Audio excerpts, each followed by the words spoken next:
Nah, pertanyaannya bagaimana berpoligami tanpa izin istri pertama?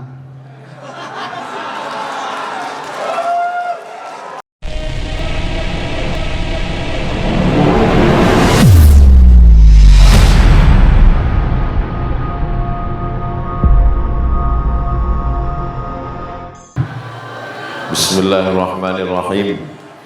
Assalamualaikum warahmatullahi wabarakatuh.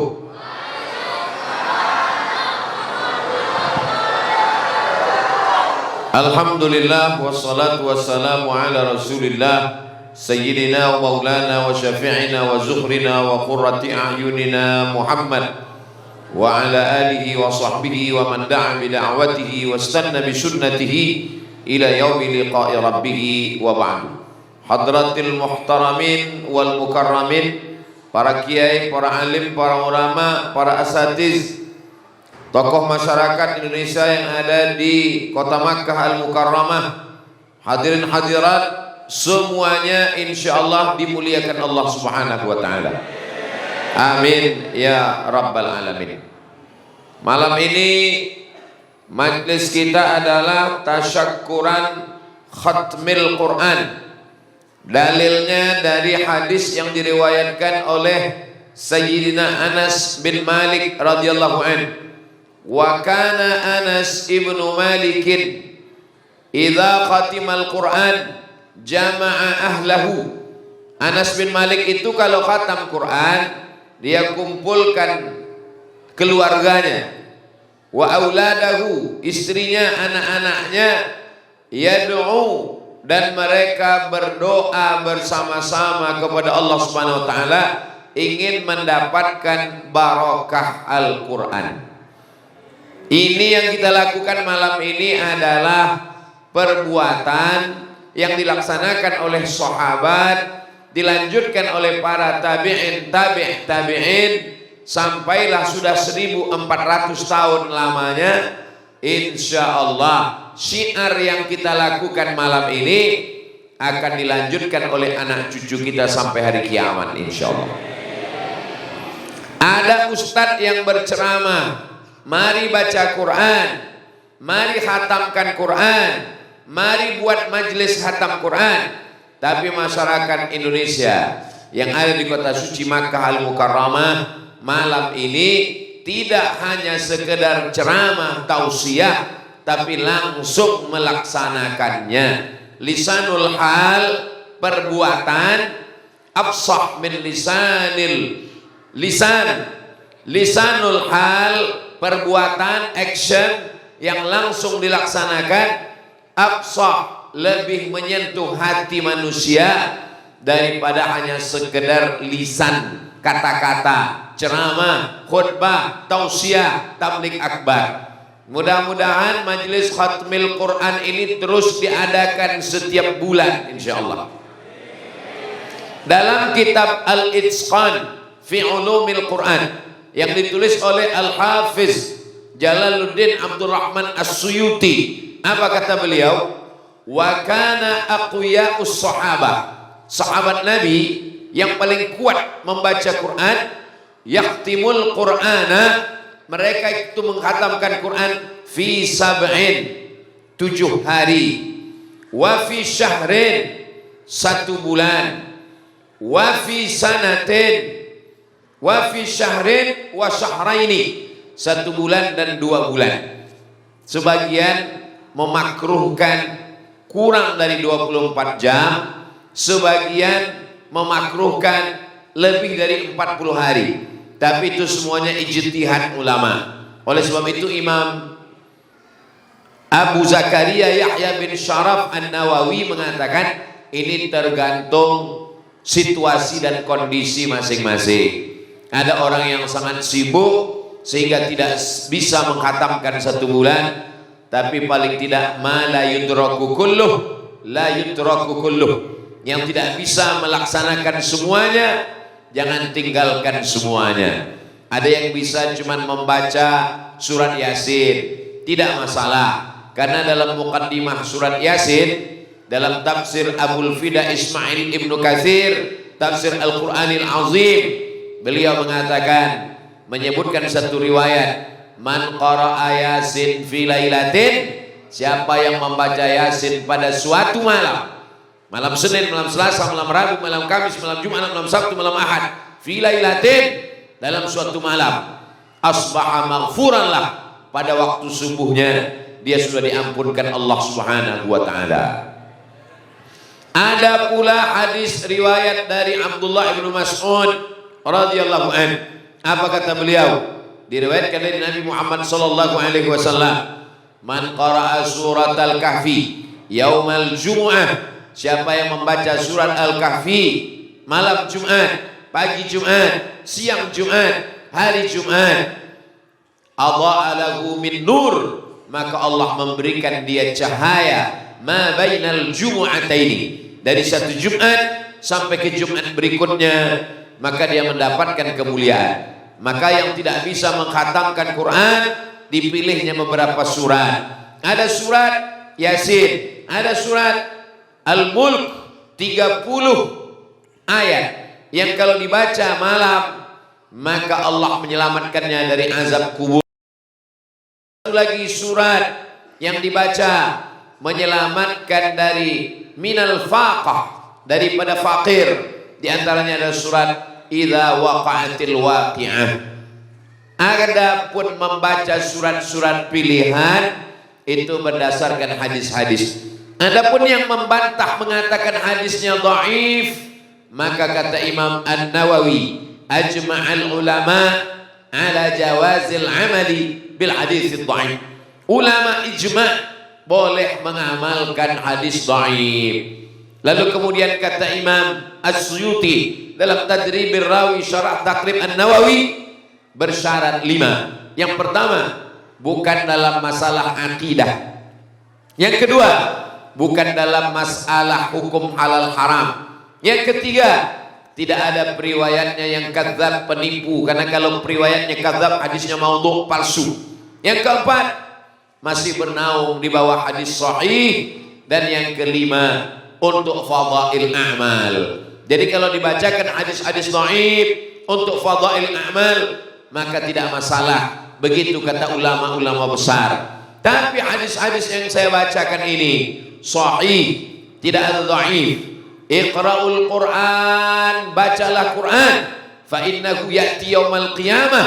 Quran ini akan datang pada hari kiamat, syafi'an li ashabi, memberikan syafaat kepada siapa saja yang membacanya. Bapak ibu anak-anak yang malam ini majelis khatam Quran, maka Quran ini nanti akan datang pada hari kiamat memberikan syafaat pertolongan insyaallah. Ada syafaat Nabi Muhammad sallallahu alaihi wasallam, ada syafaat malaikat, ada syafaat orang beriman, ada syafaat penghafal Quran, dan ada syafaat Quran itu sendiri akan datang. La aqulu alif lam mim harf, alif lam mim, tidak dikatakan satu huruf. Likulli harfin asyru amsalha, setiap satu huruf dibalas 10 kebaikan. Alif lam mim tidak dihitung 3 huruf, satu hurufnya 10, satu hurufnya likulli harfin asyru amsalha, berdasarkan ayat man jaa bil hasanati falahu asyru amsalha, maka dia mendapatkan 10 kebaikan. Lalu kata Nabi sallallahu alaihi wasallam, al-mahiru bil Quran, orang yang mahir membaca, menghafal, menjadi ulama, mahiru bil Quran, ma'as safaratil kiramil bararah, maka nanti dia akan dibangkitkan bersama para malaikat.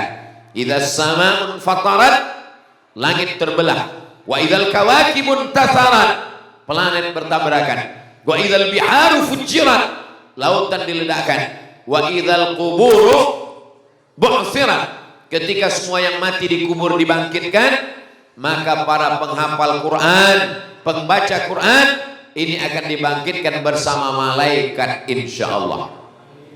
Ma'as safaratil kiramil bararah, bersama para malaikat. Tapi ada orang yang membaca Qurannya tidak lancar. Walladzi yaqra'ul Quran, orang yang membaca Quran wa yatatatta, terbata-bata, tidak lancar, tidak hafal, lahu ajrani, Jangan putus asa, jangan patah semangat. Karena kata Nabi, lahu ajrani, dia dapat 2 balasan pahala. Balasan yang pertama karena dia membaca Quran. Balasan yang kedua karena kerja kerasnya, melawan malasnya, melawan kantuknya, tetap dia membaca Quran, maka dia mendapatkan lahu ajrani, dapat 2 balasan pahala. Apalagi di dalam majelis khatmil Quran, di situ turun rahmat dan barakah, diisi dengan tausiah, diisi dengan solawat, diisi dengan tanya jawab, diisi dengan silaturahim. Man ahabba ayyusatalahu fi rizqihi, siapa yang mau lapang rezekinya, wa yunsa'alahu fi atharihi, dipanjangkan umurnya, falyasil rahimahu, maka hendaklah dia menyambung tali silaturahim. Kita jauh dari kampung halaman, jauh dari Indonesia. Tadi ketua panitia menyebut ada ikama. Ikama itu izin tinggal, bukan?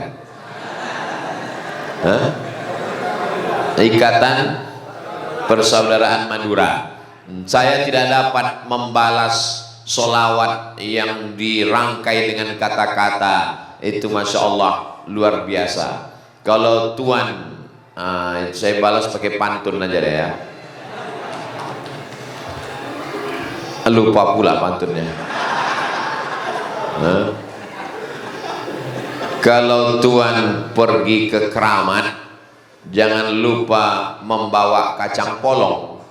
Saya tidak bisa membalas solawat, saya hanya bisa mengucapkan matur sekelangkong.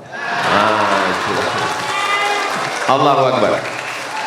Itu namanya pantun mendadak tiba-tiba.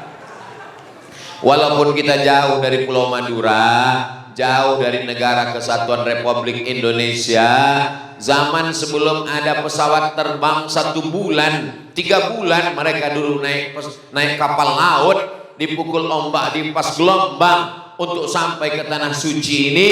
Sekarang 9 jam, tapi jangan sampai putus persaudaraan. Karena kalau kita mati di perantauan ini, tidak ada yang bisa masuk ke liang lahat sendirian. Tetap ada fardu kifayah, dimandikan, dikafankan, disolatkan, dikuburkan, dan didoakan. Saya berbahagia malam ini bisa berada di tengah Bapak Ibu saudaraku sekalian, karena kalau dapat berita saya mati di tanah air, pastilah semua yang hadir di majelis ini akan mendoakan, mengirimkan Al-Fatihah, dan pada saat mereka khatam Quran, mereka akan mengirimkan pahala bacaannya, insya Allah. Ini pentingnya kita bersilaturahim. Pokoknya apapun momennya datang, silaturahim apa saja, halal bihalal datang, acara khatam Quran datang. Saya malu Pak Ustadz. Kenapa malu? Karena saya nggak pernah baca Quran. Nggak apa-apa, nggak ada yang tahu. Yang penting acara khatamnya datang. Sama seperti acara buka bersama, hadiri buka bersama. Saya malu nggak puasa Pak Ustadz, datang aja. Yang penting bukanya ikut. Paling tidak dapat pahala silaturahim, itu yang paling penting. Dapat doa salam, assalamualaikum, selamat hartamu, selamat umurmu, selamat keluargamu, warahmatullah, kau dicurahi rahmat Allah, wabarakatuh, barokah rezekimu. Ini paling penting. Jadi momen acara khatmil Quran ini sebenarnya mangkoknya saja, bejananya saja, tapi isinya adalah menyambung tali silaturahim. Ini kita yang jauh dari tanah air, kalau tidak dieratkan hubungan ini, kita semakin jauh, semakin jauh, semakin jauh. Akhirnya anak cucu kita lupa karena sudah terlalu jauh. Maka dengan menyambung ini diperkenalkan. Nanti anaknya bertanya, ayah, ya, itu siapa? Itu teman ayah. Itu siapa? Itu anaknya. Itu siapa? Itu istrinya. Sehingga tersambunglah silaturahim ini.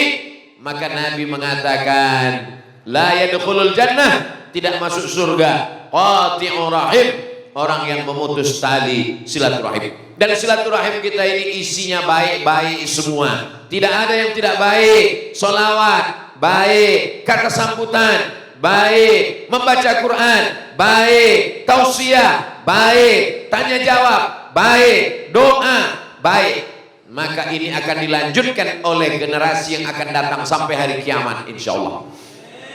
Man sanna fil islami sunnatan hasanatan, siapa yang membuat tradisi yang baik, falahu ajruha, dia dapat pahalanya, wa ajru man amila biha min ba'dih. Nanti di antara anak-anak yang hadir malam ini, setelah bapak ibu tiada, mereka akan membuat khatmil Quran. Mereka undang temannya, tetangganya, kawannya, sahabatnya, istrinya, menantunya, dia bawa lagi. Kita sudah mati menghadap Allah, tapi pahalanya tetap mengalir kepada kita semua insyaallah.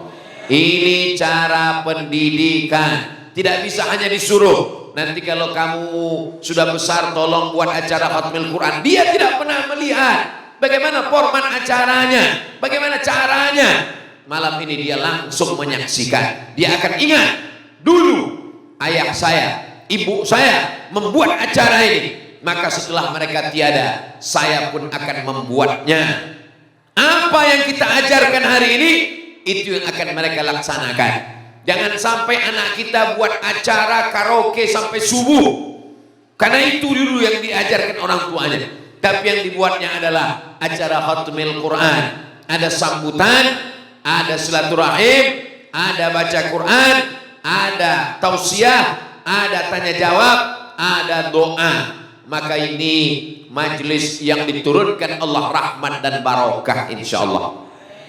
Mana dalilnya Ustaz Abdul Somad?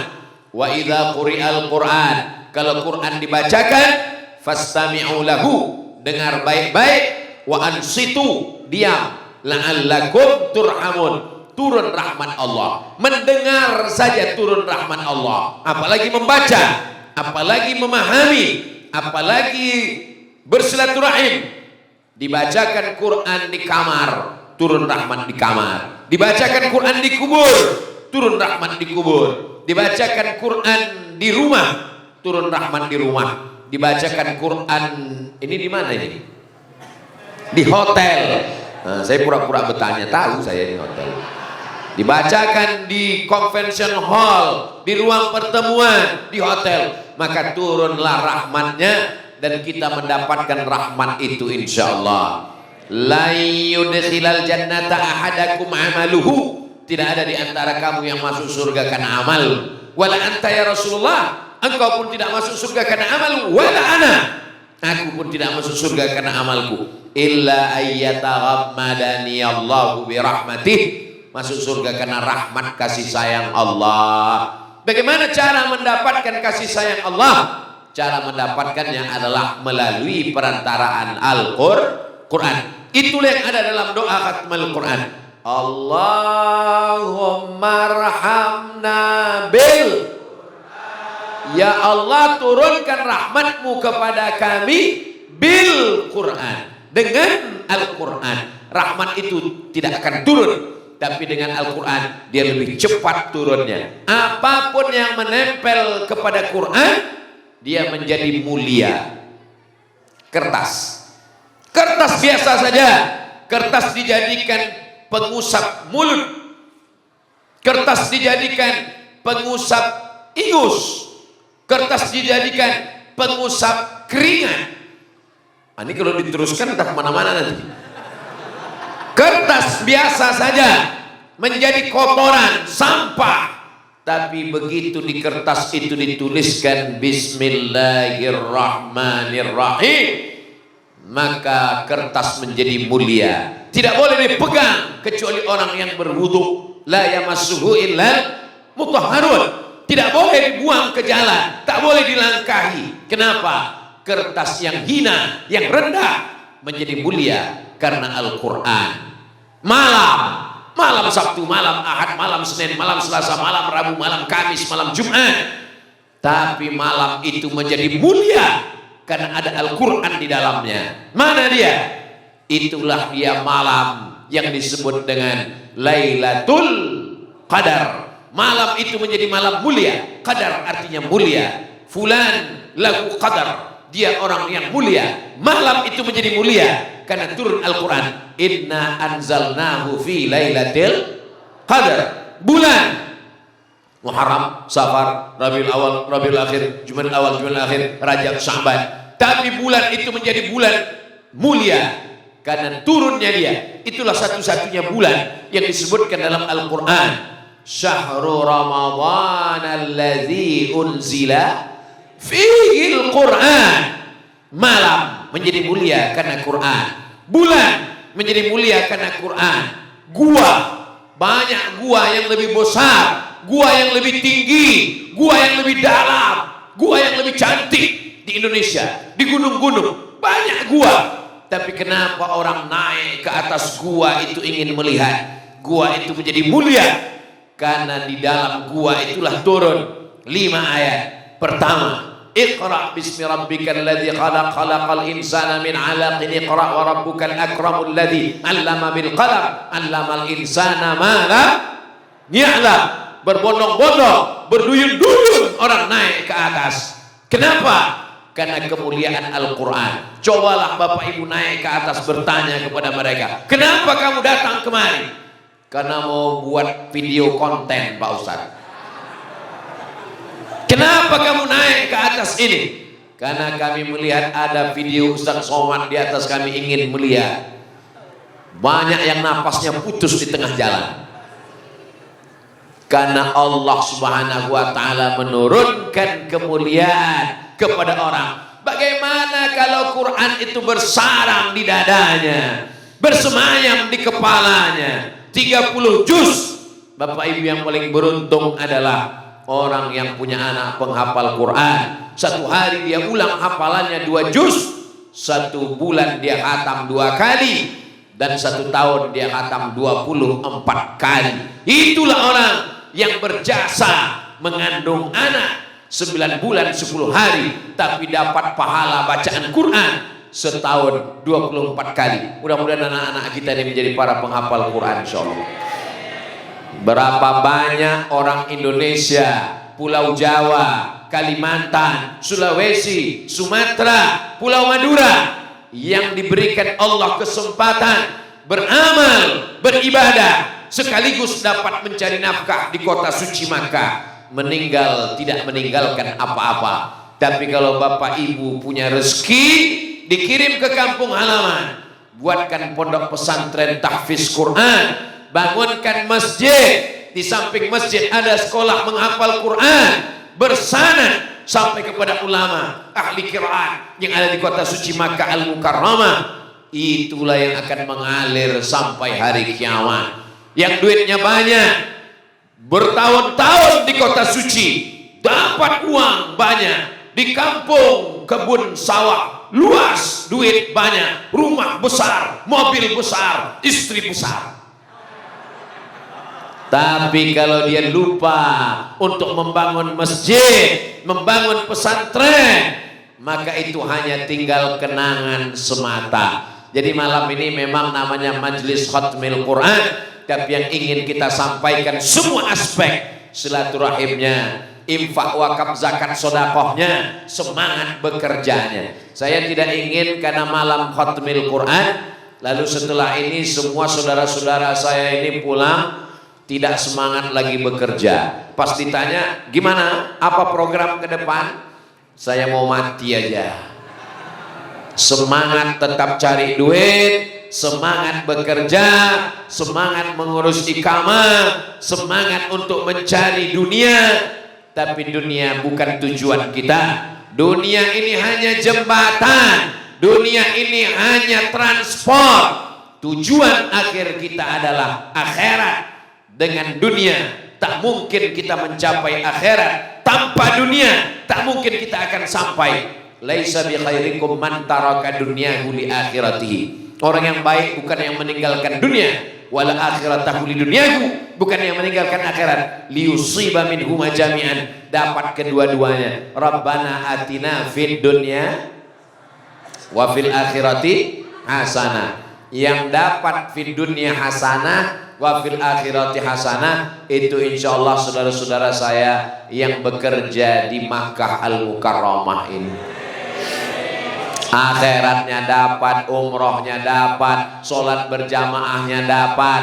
Kadang orang karena sedang berada di Makkah, dia tidak terlalu merasa Makkah ini hebat. Dianggapnya biasa-biasa saja. Kenapa? Karena dia tinggal di sini. Tapi kami yang jauh di Nusantara, di negara kesatuan Republik Indonesia sana, kalau sudah melihat acara di televisi, kadang pergi ke hotel, tiba-tiba nampak di layarnya live sholat di Masjidil Haram, menetes air mata. Ada uang, ada sehat, ada kesempatan, belum tentu bisa sampai ke Makkah. Kenapa? Covid. Ini saya buktinya. Ini sejak 2020 bulan Februari. 2020, 2021, 2022,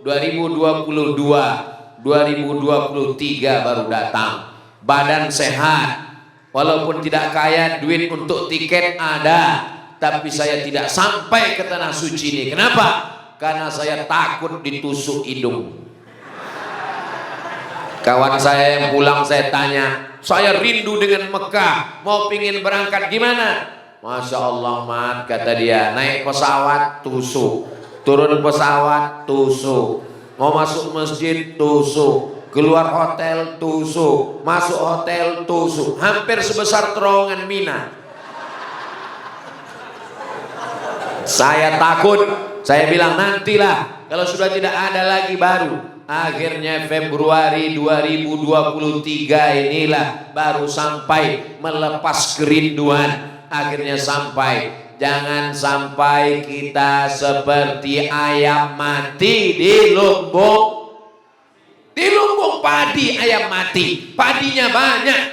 Dia hanya tidak mau mencotokkan paruhnya ke padi itu. Tinggal di kota suci Makkah, Ka'bah dekat, Masjidil Haram dekat, ulama-ulama banyak, tapi jauh dari Al-Quran, jauh dari pengajian. Alhamdulillah, ternyata saudara-saudara saya di Makkah punya komunitas. Ada komunitas sholawat nariyah, ada komunitas pengajian khatmil Quran, ada komunitas iqamah, dan yang lain yang tak dapat saya sebutkan karena saya memang tak tahu, karena tak disebutkan Pak Ketua Panitia tadi. Tapi insya Allah komunitas-komunitas ini dihidupkan dengan kegiatan-kegiatan, baca Quran, baca Yasin, tahlilan, berzikir, apapun nama acaranya, tidak lain tidak bukan membangkitkan semangat. Karena kadang kita kalau sendirian lemah, letih, letoy, loyo, lunglai. Yang Ustaz omongkan ini siapa? Saya ini dari pagi penuh kegiatan, lalu kemudian pergi ke Taif, pulang dari Taif ketemu tamu. Jadi bawaan saya tadi, mungkin yang melihat tadi udah beberapa kali saya tertidur. Tapi begitu melihat jamaah ramai, hilang ngantuk saya. Semangat saya jadinya. Nah selesai ini baru letoy lagi. Jadi kebersamaan kita dengan orang banyak ini, al-arwah junudun mujannadah. Ruh itu seperti pasukan tentara. Pasukan bala tentara, kalau dia ketemu dengan tentara yang lain, semangat atau letoy? Semangat, siap. Semangat. Al-arwah junudun mujannadah. Fama ta'arafa minha talaf wa ma tanakara minha ikhtalaf. Kalau ruh itu seleranya sama, maka dia bisa bersama. Sama-sama cinta Quran, sama-sama hobi sholawat, sama suka silaturahim, dia bersama. Tapi kalau dia berbeda, dia akan ikhtalaf. Kenapa kita bisa bersama malam ini? Karena roh kita punya selera yang sama, insya Allah. Bersama kita di Makkah Al-Mukarramah, bersama pula kita nanti di surga Jannatul Firdaus, insya Allah. Amin ya rabbal alamin. Yang paling penting dari semuanya adalah istiqomah. Jangan ramainya cuma malam ini saja, acara Khatmil Quran yang berikutnya tetap ramai insyaallah. Siap diramaikan? Siap sambung silaturahim? Siap buat acara Khatmil Quran? Takbir! Masya Allah, tabarakallah. Ingat, takbir itu bukti janji. Janji adalah hutang. Al-wa'du dain. Innaka la tukhliful mi'ad. Nah, ini tausiah saya malam ini direkam oleh anak-anak muda yang luar biasa. Kameranya ada yang kesana, ada yang kemari, macam-macam. Nah, ini nanti disebar, tolong di-share grup-grup WhatsApp supaya kawan-kawan kita yang letoy, yang lesu, yang diganggu jin, setan, Abu Lahab, Abu Jahal, semuanya menjadi semangat, menjadi sehat semuanya insyaallah. Amin. Bi barakatil Quran. Allahumma arhamna bil Quran waj'alhu lana imama wa nuran wa hudan wa rahmah. Allahumma dhakkirna minhu ma nasina wa 'allimna minhu ma jahilna warzuqna tilawatahu ana al-laili wa atrafan nar waj'alhu lana hujjatan ya rabbal alamin. Itu yang dapat Al-Fakir sampaikan malam ini. Ada tadi mengatakan ada tanya jawab. Kalau ada yang mau ditanyakan silakan tanya. Yang bisa saya jawab saya jawab. Yang tak bisa saya jawab nanti saya jawab di rumah saya di Pekanbaru. Saya upload, tonton jawabannya di channel Ustadz Abdul Somad Official. Subscribe, like, share, and comment. Terima kasih. Wassalamualaikum warahmatullahi wabarakatuh.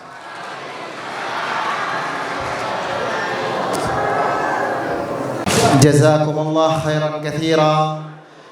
Terima kasih kami sampaikan kepada Ustaz Abdul Somad atas mau'izah hasanah yang telah disampaikan.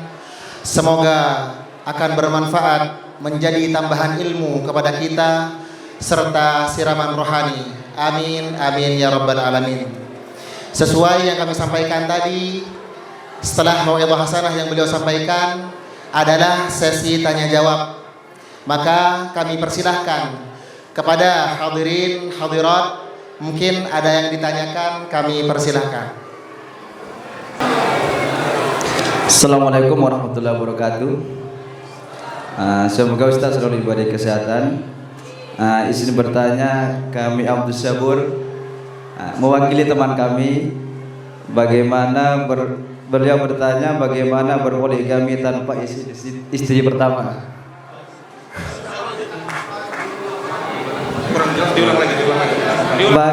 Pertanyaannya bagaimana berpoligami tanpa izin istri pertama.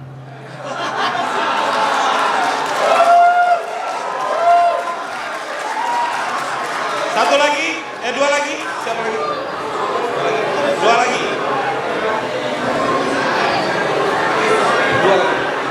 Pertanyaan selanjutnya. Assalamualaikum warahmatullahi wabarakatuh. Perkenalkan, nama saya Ahmad Syahidi dari Pulau Madura. Tuan Guru Ustaz Somad minta solusinya dan caranya biar kita giat-giat membaca Al-Quran dan gak lotoy. Terima kasih. Assalamualaikum warahmatullahi wabarakatuh. Satu lagi. Mungkin dari ada ibu-ibu. Silakan ibu-ibu. Dari ibu-ibu mungkin ada yang ingin bertanya. Ada? Tidak ada? Silakan ibu.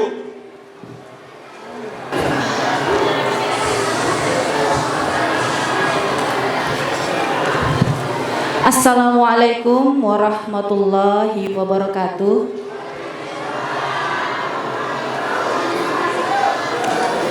Alhamdulillah akhirnya bisa mendengar ceramah Ustadz Somad secara langsung, yang selama ini saya setiap hari nonton hanya lewat YouTube. Selamat datang Pak Ustadz, semoga umur berkah, anak-anak yang soleh, rumah tangga yang sakinah mawaddah warahmah. Ini ada titipan dari teman saya Pak Ustadz, saya mewakili. Assalamualaikum Ustadz, senang bisa temu dengan Ustadz. Ustadz, saya adalah seorang istri. Yang ingin saya tanyakan adalah, apa hukum jika seorang suami marah terhadap istrinya lalu mengucapkan kata pisah saat dia marah? Mohon pencerahannya Pak Ustadz. Dan sebaiknya apa yang dilakukan oleh seorang istri tersebut, dan apa sebaiknya yang dilakukan seorang laki-laki sebagai kepala rumah tangga, seorang suami, contoh untuk istri dan anak-anaknya. Terima kasih Pak Ustadz atas waktu dan kesempatannya. Saya ucapkan terima kasih. Wassalamualaikum warahmatullahi wabarakatuh. Pertanyaan yang pertama, menikah dengan istri kedua tanpa izin istri pertama. Menurut KHI, Kompilasi Hukum Islam Indonesia, ati'ullah ta'ala kepada Allah, wa ati'ur Rasul ta'ala kepada Rasulullah, wa ulil amri ta'ala kepada pemimpin. Karena banyaknya kasus yang menganiaya perempuan, terzolimi, teraniaya, dari mulai tidak ada belanja, anak tidak sekolah dan seterusnya, maka lahirlah namanya Kompilasi Hukum Islam Indonesia. Laki-laki bisa menikah lagi setelah ada surat izin dari istri yang pertama yang disahkan oleh pengadilan agama. Tunggu dulu, jangan tepuk tangan dulu, belum habis. Itu secara aturan negara. Kalau secara fikih, kalau ada laki-laki menikah, maka secara fikih mazhab Hanafi, mazhab Maliki, mazhab Syafi'i, mazhab Ambali, nikah kedua, nikah ketiga, nikah keempat sah. Nikah yang kelima baru tidak sah. Karena fankihu ma taba lakum minan nisa'i masna wa sulasa wa ruba'. Saya sudah jawab menurut negara, saya sudah jawab menurut fikih. Sekarang jawaban yang ketiga menurut secara umum. Ittaquz zulma, takutlah kamu pada perbuatan zalim. Fa inna zulma zulumatun yaumal qiyamah. Karena kezaliman akan menjadi kegelapan pada hari kiamat. Dalam hadis dikatakan hatta yuqada syaratul jalha minasyatil qarna. Nanti di akhirat sampai-sampai kambing yang bertanduk akan dituntut oleh kambing yang tidak bertanduk. Begitulah kita akan diminta pertanggungjawaban di hadapan Allah Subhanahu wa taala. Pahami sendirilah jawaban saya itu secara umum. Kullukum ra'in, setiap kamu pemimpin, wa kullukum mas'ulun, setiap kamu wahai kepala rumah tangga akan ditanya, dituntut di hadapan Allah Subhanahu wa taala. Pertanyaan yang kedua, bagaimana kita bisa terus bersemangat membaca Al-Qur'an? Jawabannya ada 3. Yang pertama, bahwa yang setia menemani kita di alam barzah, anak tidak mau ikut, teman tidak mau, istri akan dinikahi oleh brownies, berondong manis, rumah tinggal dibangun cantik besar di Indonesia, yang menemani di liang lahat adalah bacaan Al-Quran.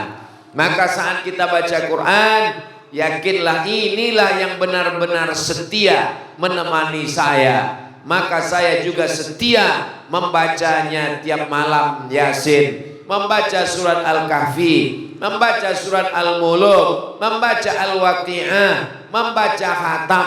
Karena inilah yang akan menemani saya, menolong kesendirian saya di alam kubur, menolong saya di barzah, menolong saya di padang mahsyar, menolong saya saat ditimbang syafaat amal, menolong saya saat meniti titian suratul mustaqim. Itu menjadi penyemangat. Yang kedua, la hasada illa fisnataini. Tidak boleh hasad kecuali pada dua orang. Yang pertama, rajulun atahullahu ilman. Dalam riwayat lain, atahullahu qur'anan. Orang yang diberikan Al-Quran, membaca Quran, menghatam Quran, mengajarkan Quran, kita boleh iri melihat dia. Tapi irinya bukan hasad, namanya ghibthah, ingin seperti dia, ingin menjadi orang yang bermanfaat buat orang banyak. Yang ketiga, yang paling baik di antara kita ini semua bukan orang yang paling viral, bukan orang yang paling kaya, bukan orang yang paling tinggi jabatannya. Kata Nabi yang paling mulia, khairukum, orang yang paling mulia, man ta'allamal Qur'an, orang yang belajar Quran, wa 'allamahu, dan orang yang mengajarkan Al-Quran. Ibu saya bukan ustazah, dia tidak profesor, tapi guru saya pertama baca Quran adalah ibu saya. Dia yang mengajarkan alif bata, baru setelah itu diserahkannya ke guru mengaji. Dia yang membawa saya ke guru mengaji. Ajarkan anak ibu bapak Al-Fatihah, bapak ajarkan anak Al-Fatihah, ibu ajarkan anak Al-Fatihah.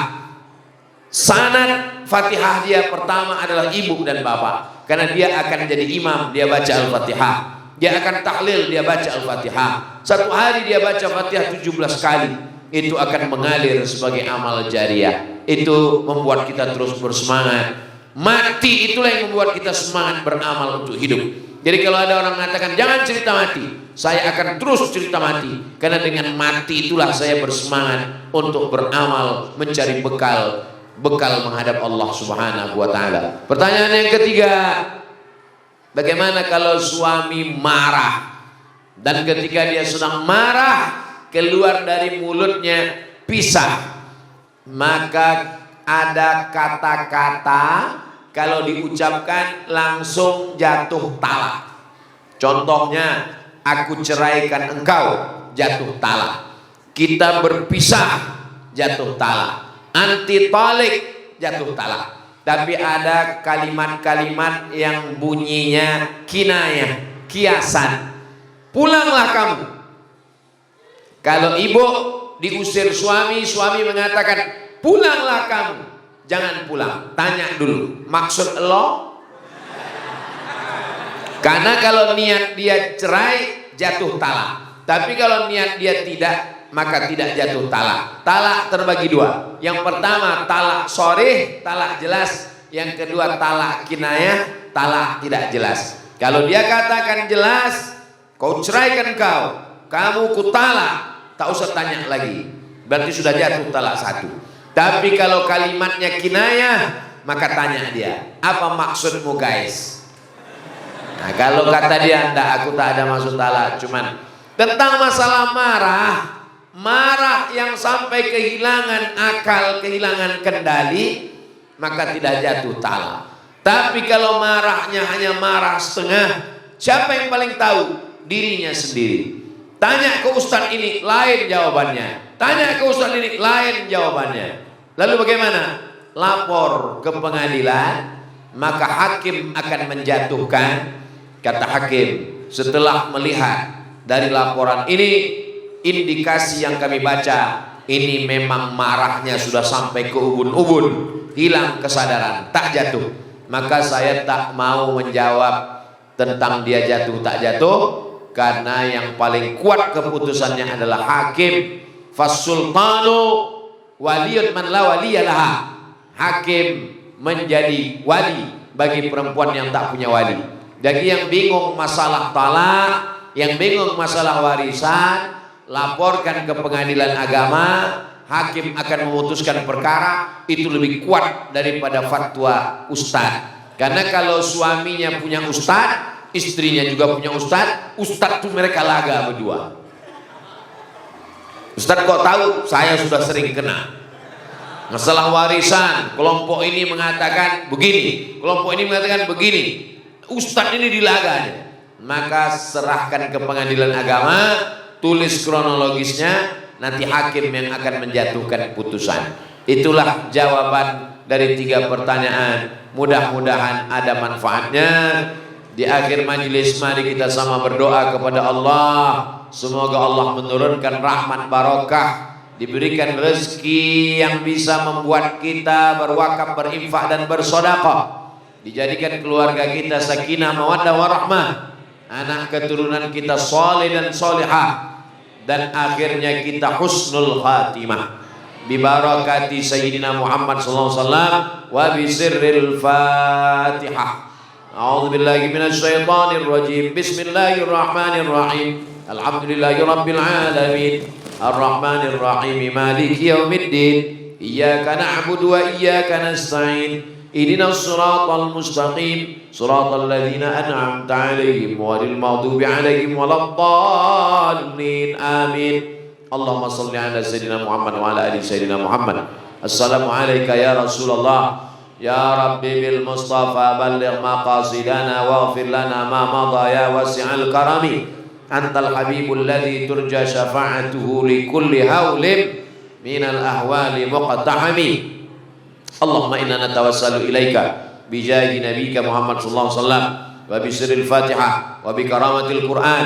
Kami mohon meminta mengharap kepada Engkau ya Allah barakah majlis khatmil Quran, barakah surah Al-Fatihah, barakah Nabi Muhammad SAW. Antuballigh maqasidana, sampaikan kami segala maksud niat baik kami. Wa taqdi hajatina, tunaikan segala hajat-hajat kami. Umur dunia wal akhirah, perkara dunia maupun perkara akhirat.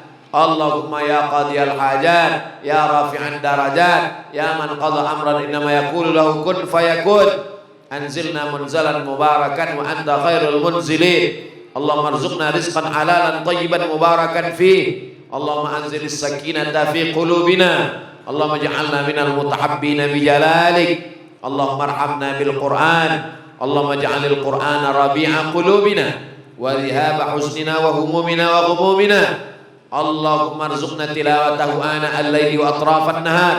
Allahumma ij'alil Qur'ana syafi'an lana yawmal qiyamah. Allahumma ij'alil Qur'ana hujjatan lana wa la 'alaina. Rabbana taqabbal minna salatana wa siyamana wa qiyamana wa ruku'ana wa sujudana wa takhassu'ana wa ta'abbudana wa qira'atana wa tammim taqsirana ya Allah ya Rabbal alamin. Allahumma ahyina bil iman wa amitna bil iman wa ahsyurna yawmal qiyamati ma'al iman wa adkhilna al jannata ma'al iman. Allahumma ij'al akhira kalamina 'inda intihai ajalina qaula la ilaha illallah Muhammadur Rasulullah sallallahu alaihi wasallam. Kalimat haqqin 'alaiha nahya wa 'alaiha namut wa biha nub'atsu insyaallah ta'ala minal aminin. Rabbana atina fid dunya hasanah wa fil akhirati hasanah wa qina adzabannar wa adkhilnal jannata ma'al abrar ya aziz ya ghaffar. Allahumma awsil thawaba ma qara'nahu min suratil Fatihah ila arwahi abaina wa ummahatina wa ajdadina wa jaddatina wa limasyayikhina wa liman ahsana ilaina. Allahumma ja'al quburahum rawdatan min riyadil jinan la taj'al quburahum hufratan min hufarin niran. Wa sallallahu ala sayyidina Muhammad wa ala alihi wa sahbihi wa sallam walhamdulillahi rabbil alamin. Al-Fatihah. A'udzu billahi minasy syaithanir rajim. Bismillahirrahmanirrahim. Alhamdulillahi rabbil alamin. Ar-Rahmanir Rahim. Maliki yaumiddin. Iyyaka na'budu wa iyyaka nasta'in. Ihdinas siratal mustaqim. Siratal ladzina an'amta 'alaihim ghairil maghdubi 'alaihim waladdallin. Amin. Wa sallallahu ala sayyidina Muhammad wa ala alihi washabihi wasallam walhamdulillahi rabbil alamin. Taqabbalallahu minkum minna wa minkum taqabbal ya karim. Terima kasih segala perhatian. Mohon maaf segala kesilapan dan kekhilafan. Wassalamualaikum warahmatullahi wabarakatuh.